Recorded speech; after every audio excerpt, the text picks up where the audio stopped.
Let's talk about why, after a total knee replacement, some patients have so much pain in the calf muscle, and it's usually when you don't have full knee extension.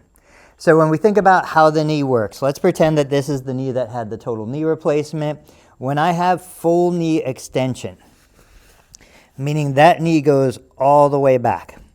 When I'm walking, a normal walking pattern, I touch the heel, I transition to midfoot, that knee moves into extension as my body steps over onto the next step. When I don't have full knee extension, there's a little flex, maybe 5 degrees.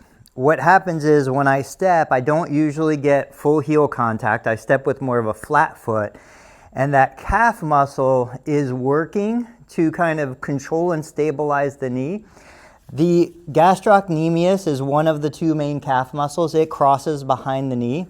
The soleus is a deep calf muscle that doesn't cross the knee, but those muscles are working so hard, it's almost like I'm walking on my toe and my heel barely makes contact.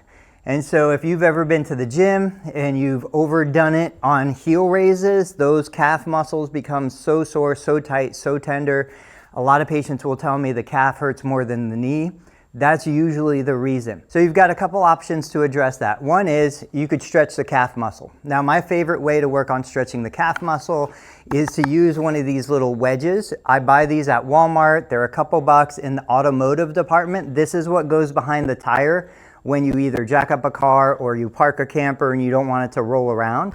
All you do is you put this little plastic wedge on the ground, you put your toe at the top, you put your heel on the floor, and you lean into it to the point where you feel the knee extension and you feel the stretch or the pull behind the knee anywhere down the calf muscle. This is a great static stretch. You can hold it for 30 seconds to a minute, multiple times a day. A lot of times I'll ask my patients to just have one of these in the bathroom.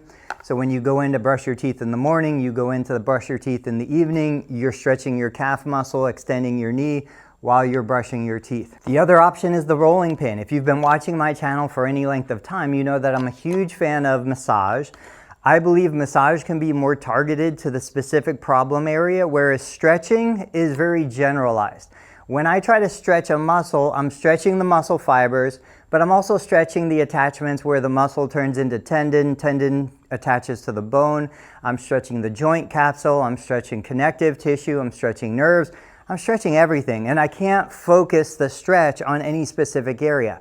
But if I use a rolling pin, I can go in and localize where the problem is. So usually with the rolling pin, I will have my patient kind of sit at the edge of a couch or a stable surface. I'll have them use a palm up grip with the rolling pin behind, and I'll have them gently work through the backside and the inside of the calf muscle. What this is doing is it's facilitating fluid exchange. It's allowing you to look within the muscle tissue to find the sensitive areas, the restricted areas.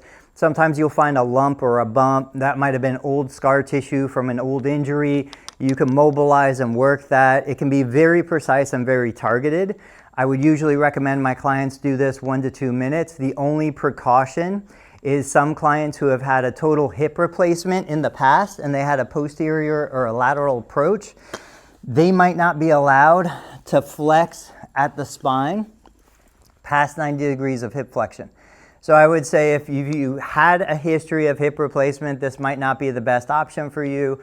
Otherwise, if it's your natural hip and there are no limitations on flexing the hip, doing the rolling pin massage is a great option.